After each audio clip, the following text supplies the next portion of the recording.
So by choosing to consciously breathe in a certain way and to focus on that, if you have the mind focusing on working with the breath, counting the breath, where are you in the breath state, then it stops the monkey mind that's been going like this, driving you crazy. So, you know, I was breathe. Show them how to breathe. I know, I show them how to breathe. Well, it was not like this. That's not working. Well, I was talking to this guy that I was saying had gone into fear mode, and I was saying breathe, and he went, and I said, don't tighten the shoulders. You don't want to breathe that part of thing because everything's tight. Remember, you see little babies and they're just lying on their back and their whole abdomen is just going gently up and down. That's until they start going. Yeah, I know. And so the whole thing is to take some deep breaths and do it from your tummy. You know, allow your tummy to expand and just relax that part. And if you feel tight the rest, just take kind of like a cleansing breath where you're just bringing in, let's say, a silver white frequency. Imagine just some silver white, and breathe it in up and down through your body, and then just and take several of those breaths and allow the breath to just drop into the abdomen and expand around just gently, you know,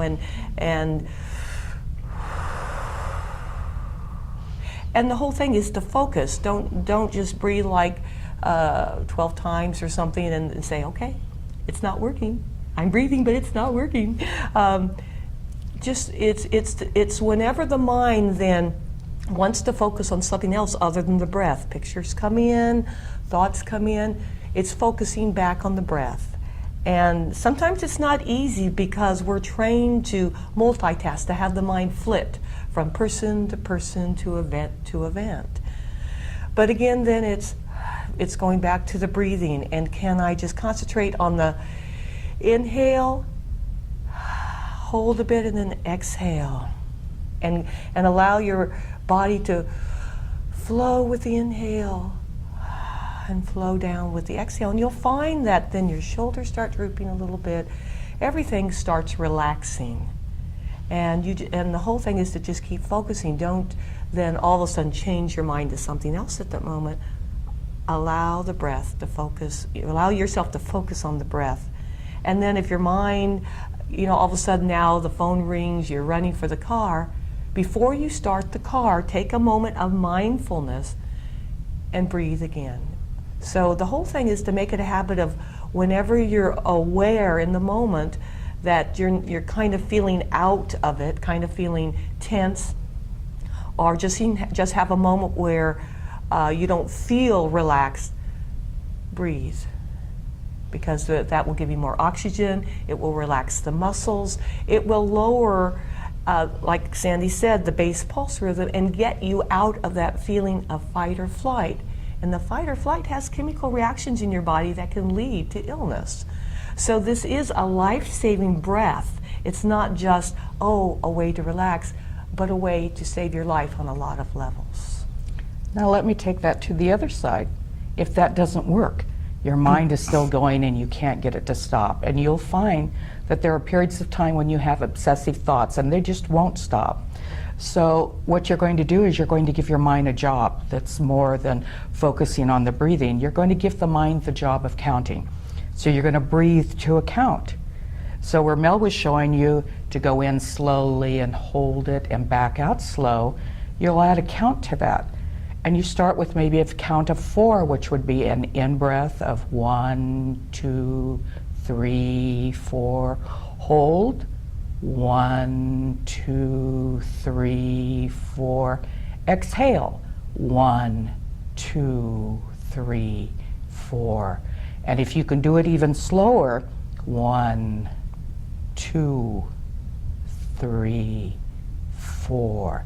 And then the next one, you're going to do it 5. See, so you're starting to increase how long you hold each one. So the next one is 1 to 5, as slow as you can. And then you go 1 to 6, as slow as you can. And what you'll find that as you slow down, you'll stop counting. And you've been able to break the cycle. You're looking for something that causes a moment in time disruption into whatever the obsessive activity is.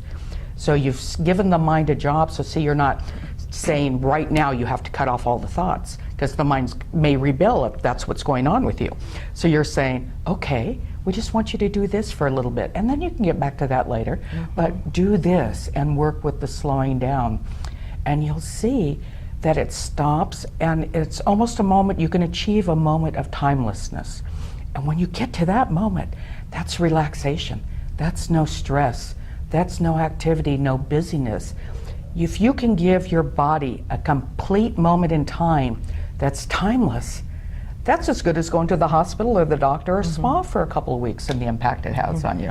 It's a gift. You know, one of the things I do along that same line, that when I can get to where I'm not counting but just breathing, then I can take it to an even deeper level and start imprinting my body with things like, I am peace now. And so then you can, because when you use words, you're actually bringing and building a thought form in your energy field. So you can do then, breathe for peace. I am on the inhale, peace. That's a nice one. So breathing is very important to getting to a state of fearlessness during this time. So we invite you to try it and see if it works for you. It has for us, and it's made a big difference in how we face each day and each moment. And it keeps us from reacting. When someone says something, and you know how you react and say something before your mind engages, it helps you control your interactions with people, helps you stop a moment and really think about what's being said and what you're going to say back.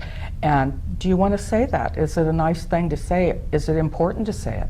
So it then reaches out and impacts your relationships, how you act on the job, how you take things. It can really have many, many benefits. Yeah.